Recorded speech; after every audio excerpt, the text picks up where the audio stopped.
Hello, everyone. Welcome back. And it has been a little while. It's been the dog days of summer, especially for Marshall. But as always, I'm Omar, and joining me, my co-host Marshall.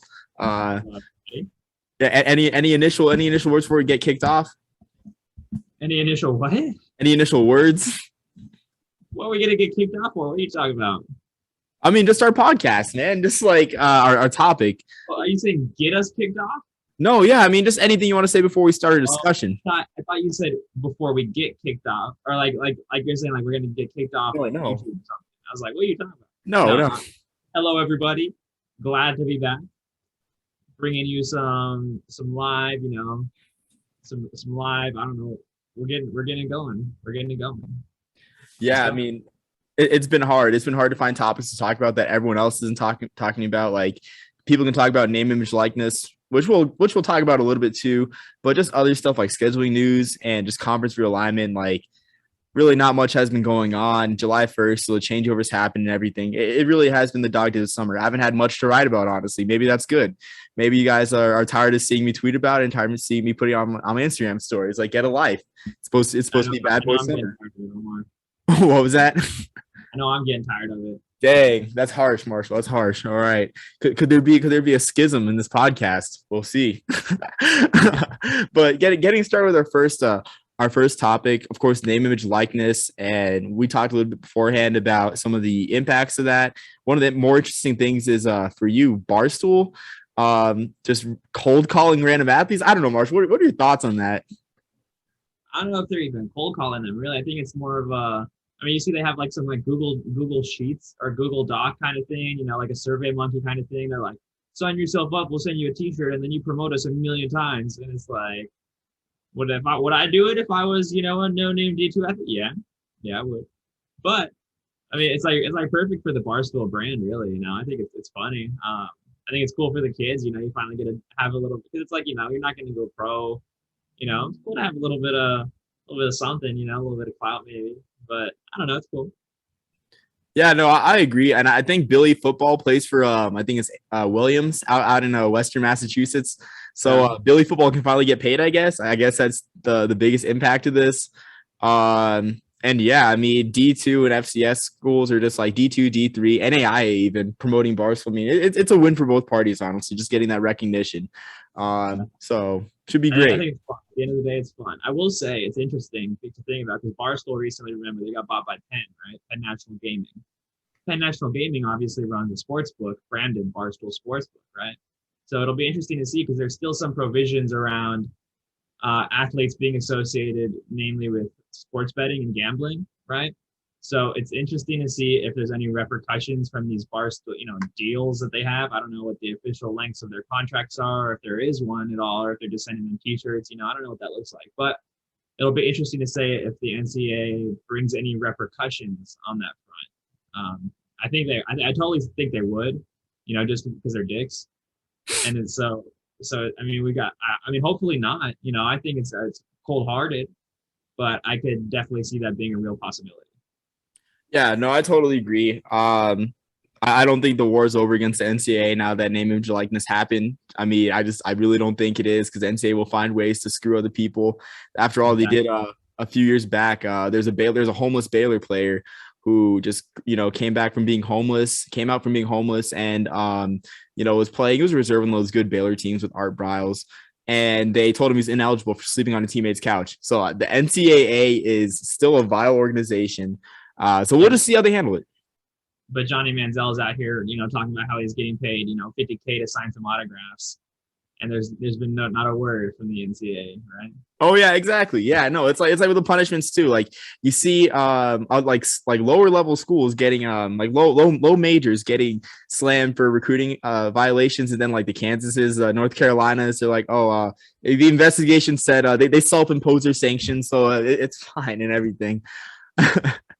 So I mean, we'll see. Like we'll see with NCAA. It definitely is a step forward. It's exciting. I'm a sucker for product placement. So if Malik Willis endorses a product, man, you better believe I might just buy it. I'm just saying. I'm a sucker for product placement. That's funny. I mean, it's funny. They're all gonna have their own, brands with their little initials, probably. Like all, it's like a M and a W kind of thing. They're all gonna have those weird little fucking like TB12, bullshit. So it's Yeah, really funny to see if anyone actually makes any money off that stuff, because everyone and their mom is gonna have some. But anyways, yeah. I mean, it'll be fun. And to be honest, I think the whole logo thing is kind of dumb. I'd rather buy a jersey if I'm gonna than a branded shirt. Then like, I would rather buy a Spencer Rattler jersey than that SR Snake logo he has. Like, I'm not wearing that in public. Like, no offense, Spencer Rattler. I'd rather wear your jersey, honestly. Like, don't waste the time. You'll never catch me in that crimson. Oh yeah, sorry, my bad. Should I have chosen the I don't even know. I guess Bijan Robinson or the Jaden Daniels. And dude, Jaden Daniels, ice in the veins, baby. Jaden ice in the veins, Daniels. Also got that probation in the veins now. Ooh. Sorry. I mean, the punishment's coming. You know the punishment's coming. What are you talking about? For Arizona State, you know the punishment's coming. For what? For the recruiting violations. During the COVID dead period. That's apparently like big news in college football right now. That. Oh man. Yeah. So yeah, I'm afraid there's no more guaranteed rate bowl appearances for Arizona State. It's a sad day. They can't get rewarded for the 8-4 season. I mean, I've been pretty much offline the last like 3 weeks. Like, what happened? You can debrief me here. So apparently, Arizona State had been recruiting during the COVID dead period, along with like a variety of other infractions. The NCAA is still investigating it, but I do think some punishment. I mean, probation probably. Maybe a bowl ban. I don't know. We'll see. Are you kidding me, man? Right when they're about to show out, they got a nice team coming in. I don't think they're going to show out, but okay, yeah, you can say that. Bro, Jaden Daniels is easily top 15 quarterback. Oh, he's top 15, yeah, but what about the defense and everything? And what about the division running through USC? And not only Jaden Daniels, but DTR. I'll take Dorian Thompson-Robinson over Jaden Daniels. I'll take DTR over Jaden Daniels. Look, for someone who's so gun-ho on every mobile quarterback that has ever lived, I'm surprised you give so much hate to Jaden Daniels. Dude, I just named another mobile quarterback that I love. I love DTR, man. DTR is good. You love all of them except Jaden Daniels. He's the only one. I don't hate him. I just underrate him. I underrate him to get you fired up. That's all I do. I underrate him to get you fired up. I think it's funny. Honestly. Wow. Hey, we'll see though. Now that I know that, I'm just gonna turn my video off. I'm just gonna go to bed. Really. We'll see. I'll be quiet about DTR if Jaden Daniels beats UCLA, which is a very real possibility. Honestly, I bet they're favored in that one. Very real. It's more likely than a real possibility. I'll tell you that. Okay, we'll see. I mean, this might be Chip Kelly's breakout year. Like honestly, he's had 3 years to work with a broken program. He's had like 5 different teams tell him that every year is his breakout year. Come on, I've been reading the Eagles say it's his breakout year this year still. You know what I mean? Yeah, but I mean, come on, man. He was working with different athletes in a different system with Jim Mora's pro style. Like, think about it. They went from Josh Rosen 1 year to running Chip Kelly's offense the next year. The athletes weren't there for it. I mean, DTR was a freshman in 2018. Before he's ready for Arizona State, I want to see him beat anyone in the Sun Belt. You know, I mean, I'm not convinced he can beat any single team at all, really. I mean, they almost beat UCLA or USC last year. They had a few good wins. Almost. They had a couple. They had a couple good wins. All right. Hold on. Just like you guys almost beat USC. Almost. Yeah, that's what I'm saying. You give us no credit, give them and you're gonna give them like full credit for it. Okay, all right, okay. This is what that is. All right, my bad. I'm sorry. All I gotta say is this hot take. I'll be saying this on every pod until the game happens. Army's beating Wisconsin this year. It's gonna happen. I can see that. I mean, Wisconsin. Think about it. What's Wisconsin's style? They're not gonna throw the ball. Yeah. Army just run them to death. Burn down the clock. What are they going to do? They're not going to be able to fucking get that ball down into the end zone with a minute left. Come on, man. Army, it's a perfect matchup for them. Yeah, take it. Just take that bet. I'm telling you, take the bet. Go Army. Also hammer the under. Probably hammer the under in that game. I don't know about that because think about it. That's what everyone's already thinking. So the under is probably going to be super low. Think about it. Oh, okay. So I'm thinking from like a value perspective. They're probably going to, because everyone's thinking that. Everyone's going to say, oh, this game is going to hit an under. So they're probably going to set the under at like 15 points or something, you know? I'm saying high 30s. High 30s, I think. No way. I think it'll be high 30s.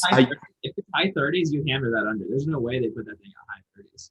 Well, okay. Well, you got Graham Mertz throws the ball like better than a lot of other Wisconsin quarterbacks beforehand, and there's also that cushion period beforehand where say Wisconsin puts up points on the board all the way up until that game in mid October.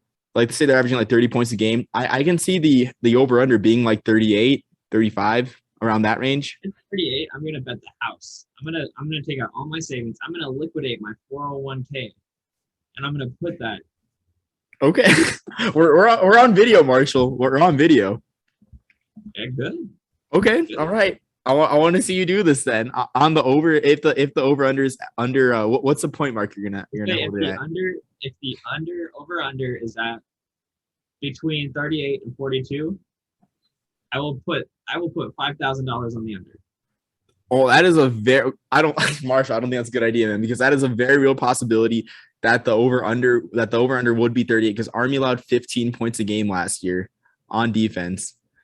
Like it's a very real possibility that's the only stat I need. That's too high stakes, man. That's too high stakes. Like I'm telling you. It gets the people going. All right, yeah. Well, I mean, yeah, I agree. It gets people going, but you know what also gets people going? Okay, well then, how about this? I'll do it. I'll do that if we also call it 5 retweets. Okay, so it's five retweets that you bet the under if it's between 38 and 42. Yes, and for every retweet above 5, I'll be betting $200 per retweet. I like that. That's kind of okay. All right, yeah, no, I'll put that. I'll put that for the outtake. All right, okay, you have it here. Army, Wisconsin, a bet for the ages. I think it's ill advised, but we'll see. So. The other big thing other than name, image, likeness, of course, is a playoff expansion that is mostly, I guess, done is in the works to 12 teams. So, Marshall, I want to ask your thoughts on that, just from, I guess, all perspectives, really. Yeah, I mean, you've heard me parrot this take many times. The playoff has got to be expanded, and you know what? It is no better date than the present, right? I mean, when you're giving these teams a little chance to finally show out, man. I mean, I have no words but good. I mean, nothing but good things to say, really. I mean, what's the downside? We have increased parity. We have increased, I mean, we're gonna have more games. We're gonna have better. I mean, I guess maybe net there might be less games. So didn't they say they're removing a few bowl games or something like that to compensate? So it would, tear in our eye. But I'll take the playoff for a little bit of sacrificial bowls there. I mean, I don't know, man. I think I'm really excited. I'm excited to see how it turns out. We'll see, because it's like, if they structure it correctly, right, we're going to have a guaranteed group of 5 team. Like, that's incredible because the top group of 5 team, like, take the last 5 years, 6 years, they definitely have the stuff to beat, any of the outside of the top 4 by all means, right? I mean, last year, there's several group of 5 teams that probably were better than some of those top outside of the top 4, right? I mean, this is exciting. This is a great day. We'll see. Maybe the only thing we have next is relegation. Yeah, I mean, yeah, I guess I'm excited. Yeah, I'll start off with saying I'm excited for expansion, but I think 12 is too much. What's the downside? Skip to the downside. 12 is too much? I think 8 would have been perfect. Add another round. You have room for a couple more G5 champs, but again, man, I'm a sucker for the bowl games, especially the granddaddy of them all. If the Rose Bowl gets taken off on New Year's Day, man, it's going to be a sad day for me. It's going to be a sad day for a lot of people because – Are they saying it will? Well, I mean, just think about the logistics of it. If the Rose Bowl wants to be a semifinal and they're doing like the, I guess, semis to, I guess, maybe like the 3rd Saturday of December. So you got the quarters, the 12 team quarters on the 3rd Saturday of December. And then let's see, the following week you have the quarterfinals with the 8 teams, and the semis would be probably, I don't think it would fall on New Year's Day if the Rose Bowl still wants to be a part of that, So that's a scary thing for me. It's very scary for me as a Rose Bowl enthusiast. It's very scary, but I think 12 is a lot just in the logistics stance. Like, I think the more the merrier, as long as they find a way to figure it out. And people are going to call me a fuddy dud, for liking the Rose Bowl so much and thinking it as the sort of center of college football. But think about this: on a nice New Year's Day in 1902, college football's postseason was born. We wouldn't have a playoff if it weren't for the Rose Bowl, if it weren't for that fateful New Year's Day back in 1902. So anyone that doesn't give the Rose Bowl its due respect, I'd say, show some respect, you young whippersnapper. Well, I'm getting a call. It looks like I'm calling really quick, Mr. Naismith. Yeah, I want you to tell him that 68 teams is too many for the March Madness. I want you to tell him they need to cut down from 68 teams to about 2. Okay, well, hey man, well, here's the thing.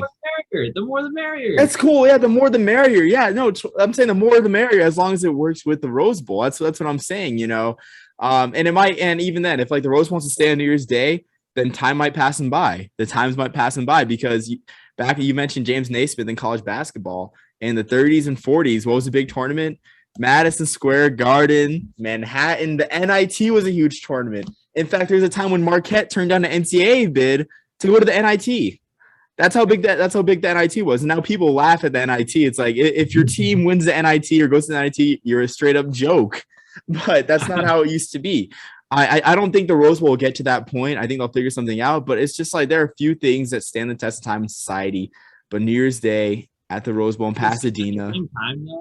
At the same time, though, it's like if it doesn't fall on New Year's Day, then no game falls on New Year's Day, right? Yeah, that's true.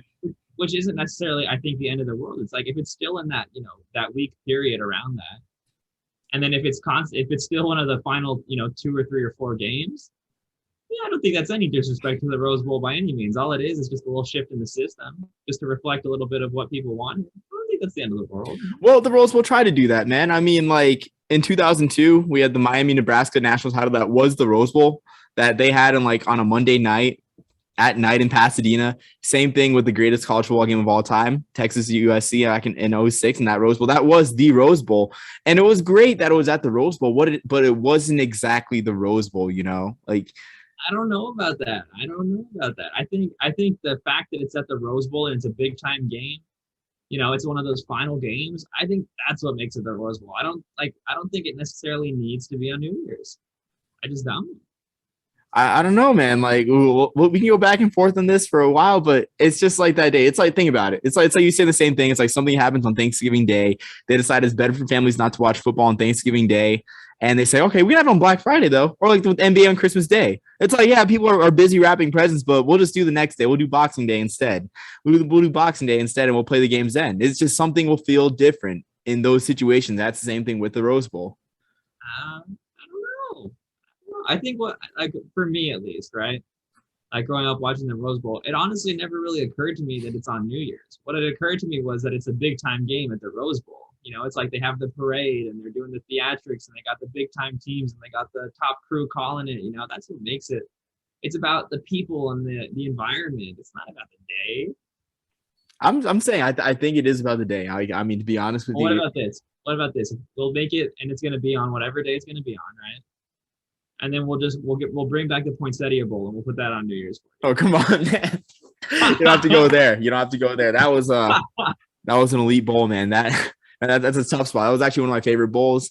I mean, it was good. It was electric at times. Especially, I'd hate to say this as an Army fan, but the 2014 Poinsettia Bowl coming down to a last second missed field goal against San Diego State for Navy. No, that was a good game, but we'll just see with the bowl system. And speaking of bowls too, I do think there are other big losers in the bowl in this new playoff system. And I would say it's the group of 5 conferences, particularly those that are trying to be in FBS in the coming years, particularly the WAC and the Atlantic Sun. And it's tough because they said that they might eliminate 4 to 8 bowl games. So that's about 16 teams missing out. And let's be real. Like if you're not the American or the few teams that contend each year for the New Year's Six out of the Mountain West, which has mostly been Boise State, a couple years Fresno State.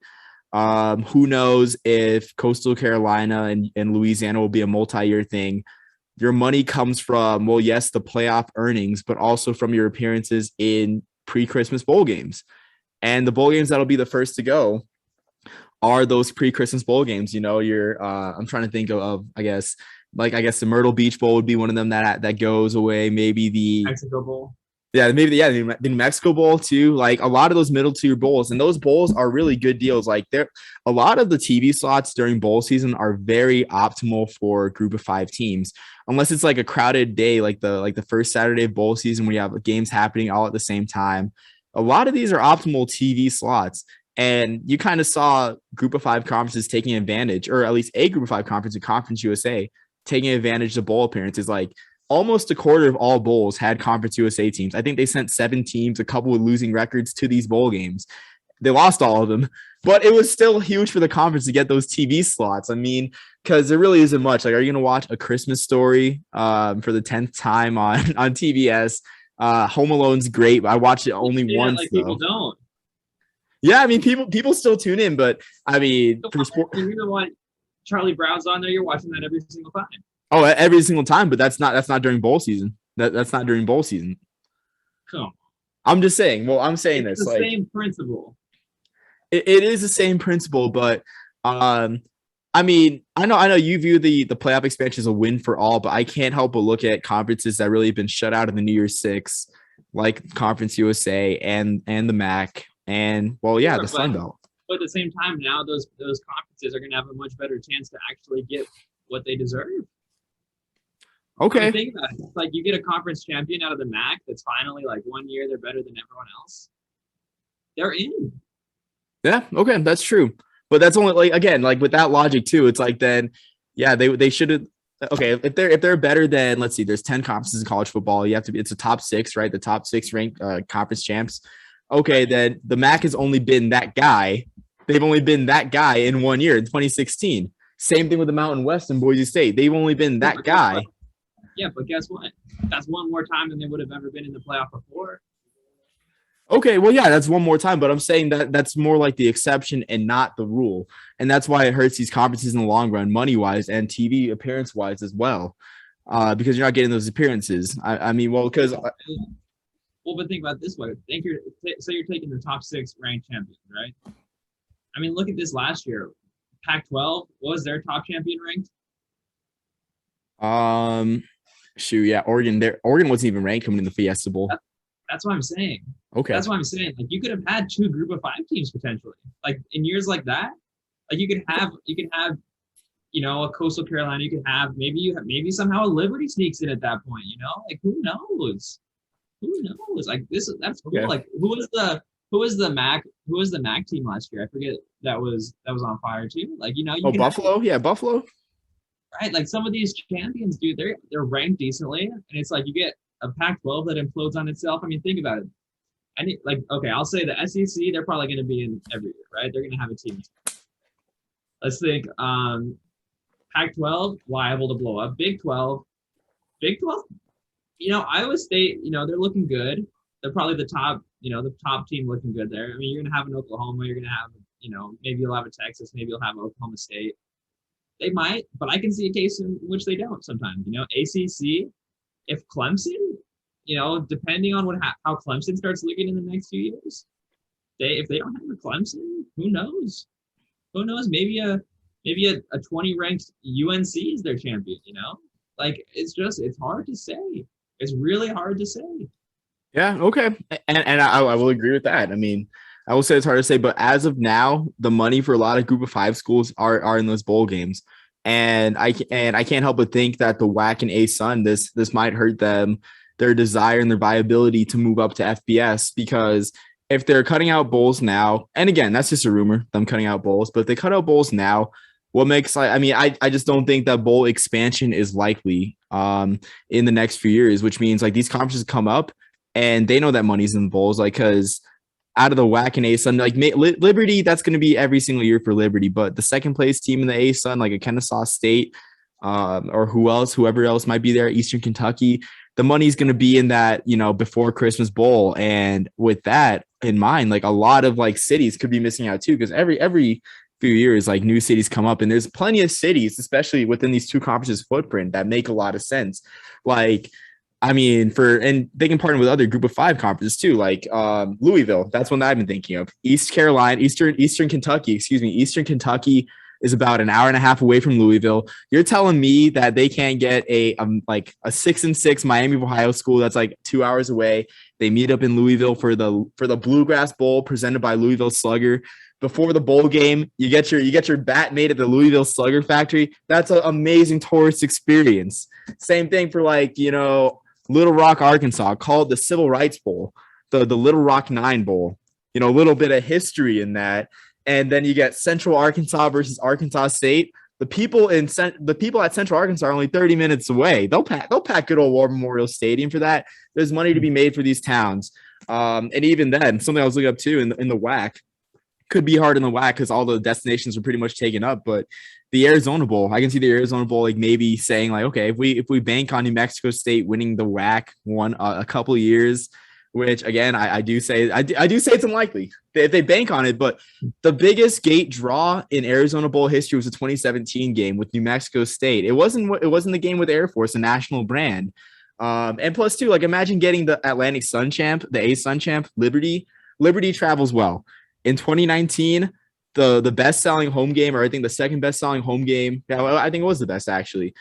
Well, needless to say, Liberty drew 23,000 people to Aggie Memorial Stadium. It outdrew the UTEP game in Las Cruces. So Liberty, I'd hate to say it, and people are gonna come at me at it, but if you're a Group of Five school, Liberty is probably a bigger brand than you are, and that's just the way it is as of now. There's really marketable opportunities with bowls that are going to be limited by playoff expansion and going to hurt these smaller conferences in the Group 5.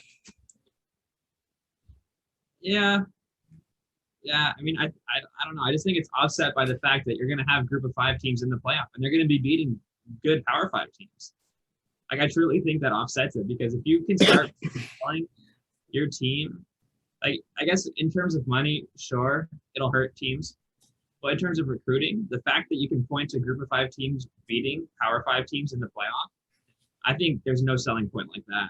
Like, there's nothing you can beat that. I mean, it's like, if you're finally at the point where a UCF, or where you're at, a Boise State, or you're at the point where these teams can consistently go tell their recruits, they're like, yes, we get into the playoff and we win.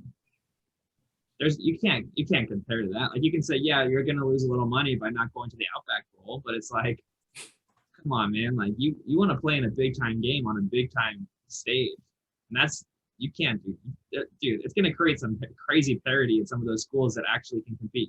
A Cincinnati, like think about it, a UCF, Cincinnati, Boise State, maybe Houston. I can see instances where Houston especially can benefit. I mean, obviously you'll have Coastal Carolina in the next few years.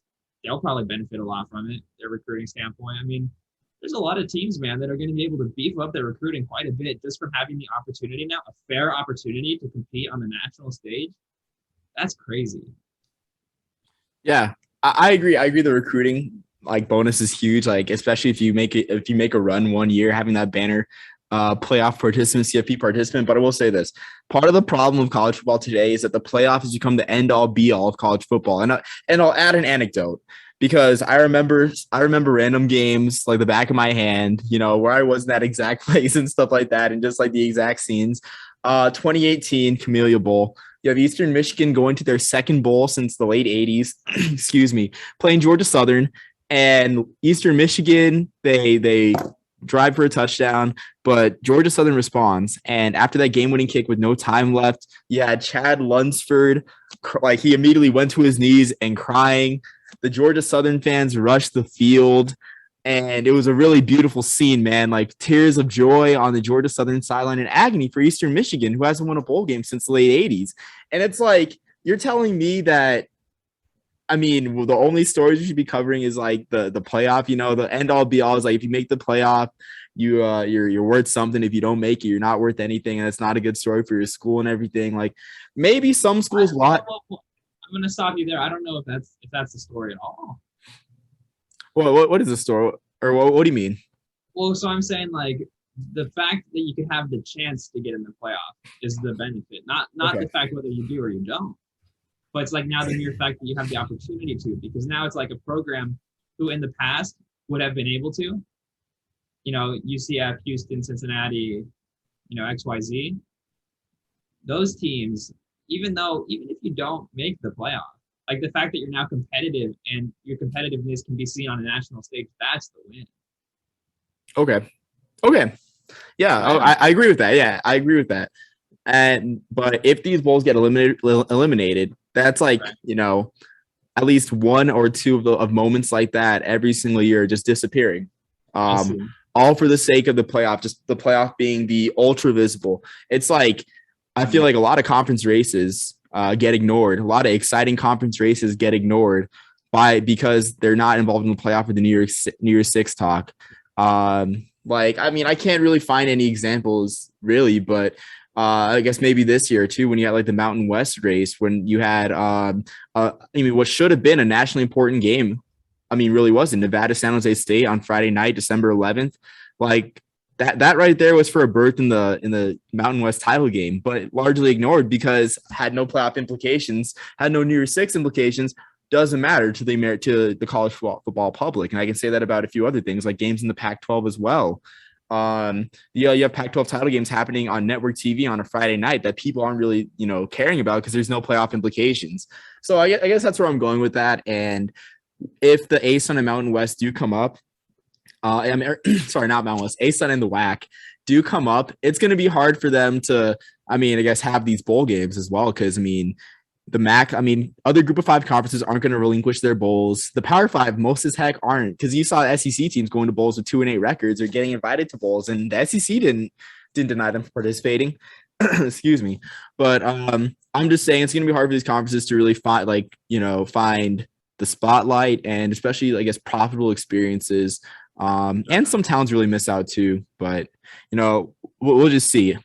Well, then maybe at the end of the day, it's like your beef is almost more with like the American people for like just not being aware, like conscious of some of these great games. But Yeah, it's like yeah, I don't think the playoff necessarily deserves any hate for that. I see what you're saying. Like if some of these games are eliminated, sure, sure. But at the same time, it's some unprecedented opportunity for those teams, and it's like maybe then if because at the point where it's like a San Jose State, Nevada, San Jose State was ranked nicely. And so it's like maybe you get to the situation where it's a San Jose State versus a very well ranked Boise State, right? yeah. That does have playoff implications. Then people will care, and it almost does bring that stage to some of those games. Okay, yeah. So yeah, I guess maybe my beef. I guess yeah. I think my beef was with the college football fan. Really, and mostly the media, because the media drives a lot of, and I say that ironically as we're making a podcast. I guess be the change you want to see in the world, but the media drives a lot of that discourse about the playoff and stuff like that. Where like some really electric games, like this Saturday, the game where this season, the game where Jarrett Patterson ran for 408, like that against Kent State, that should have been one of the most talked about games of the weekend. Because you got Yeah. what was it? Yeah. Well, what were you saying? saying? Some of that like almost like SEC bias. You're on ESPN, all you hear about is Alabama. Yeah, like I think that same weekend, if I'm not mistaken, I think you had like Michigan versus Penn State, and this might be an inaccuracy, but there was a weekend where like Michigan and Penn State, both like Michigan had one win, Penn State was like 0-5. Like, that game was like more talked about than a lot of more consequential Group of Five games that weekend, And I go back to that Buffalo Kent State, like Dustin Crum of Kent State. He's kind of a household name because he's going up on draft boards, but him against Jarrett Patterson, like that was one of the most electric games of the weekend, but largely ignored because it's in the MAC. It had division race at hand, two of the like biggest stars in college football. So my beef is with the college football fan, but again, I say the more bowls, the merrier. Even teams with losing records, because I'm a fan of the American capitalist system, and it's not perfect. And I know people are going to come after me about this, but bowls reflect the goodness of the American capitalistic system. I'll say, have you seen on Twitter how those people are like, oh, how do we let capitalism get to the point where the ocean's on fire or some garbage like that? Yeah, I'm like, okay, that's more of a government problem. You don't know the funny part? That oil rig in Mexico that is leaking that oil was a state-owned oil drill. Hey, it doesn't fit the narrative. Doesn't fit the narrative, Marshall. Don't say that. You don't hear that. I'm just saying they're saying capitalism to blame here. I'm saying no, the Mexican government's to blame. That's your socialism at work right there. Yeah, yeah, exactly. Like I mean, before you get off, like before we get more into capitalism and stuff, like you got a small town, and like I was talking to my sister. I was mentioning an obscure bowl. I was just on my phone looking up the list of like bowls that exist right now. And there's like a couple Division 2 bowls. One of them's in Excelsior Springs, Missouri, and that's a town of like 12,000 people. It's near Kansas City, but it's a town of 12,000 people. And I'm like, get a load of this. I'm like, what if I made my family every single year go to the Mineral Water Bowl in Excelsior Springs, Missouri? I mean, that's it's a possibility because it's a bowl game that exists, and the people of Excelsior Springs, I bet they're proud of that bowl game, and they're proud to bring tourists. And like, let's show people what Excelsior Springs, Missouri is all about. That's what we're Probably, losing. you're probably right. That's what we're losing here. Like even then, like here with the New Mexico Bowl, like I mean, you've seen the commercials and like before I moved to New Mexico, like before I even knew. Let's not pretend for a single second like anyone in New Mexico is proud of the New Mexico Bowl. Any New Mexico Bowl game, you go to those games, you see there's about 3 people in the stands. Let's not go there. Well, I'm not saying they're proud, but like before I moved there, before I moved to New Mexico, watching the game in Massachusetts and like seeing like I think it was like one year there, like Fresno State and Colorado State, and they show like the red and green chili, and like the end zones were red and green. It's like red and green. It's like that's a big question down here. So like when I moved a few years later, I knew about the chili, all because of bowl games and everything, all because of the touristic value of bowl games. So that's what we're losing. Save the bowl games. Save the bowl games, people. Agreed. I'll tell you what, man, they have an underrated stadium there. So I think as a venue, like not the venue itself necessarily, but the geography of the venue. I think what is it, like second or third most elevated stadium? Yeah, that's cool. I think that's cool. Very underrated. Yeah, I agree, and I think New Mexico should have more of a home field advantage than they do. But then again, every team in the Mountain West really plays an elevated stadium, and they're not even like the highest. Like Wyoming's at like 7,000 feet, and I just don't. I think Nevada is Nevada the highest? They might be. I don't know how high Reno is, but I know that like Wyoming, like it's pretty high. Or maybe I don't think it's Nevada. Maybe Utah. I think I don't know. Yeah, I'm not sure, but yeah, exactly. Like all those stadiums. There's one that's just I don't know. Yeah, like all of them are just like elevated. It's not as much as a home field advantage. I just think stadiums in the mountains are cool. Oh yeah, it's cool. It's got great scenery. Good old Dream Style Stadium. Great place to have a bowl, which might be eliminated. But again, like we'll see with this bowl expansion. The Louisville Chamber of Commerce, Little Rock, contact me if you need bowl ideas because I gave you a couple right there. I mean, you want to bring tourists in? I'm your guy for the bowl games. It's really all I think about. Maybe none will be eliminated.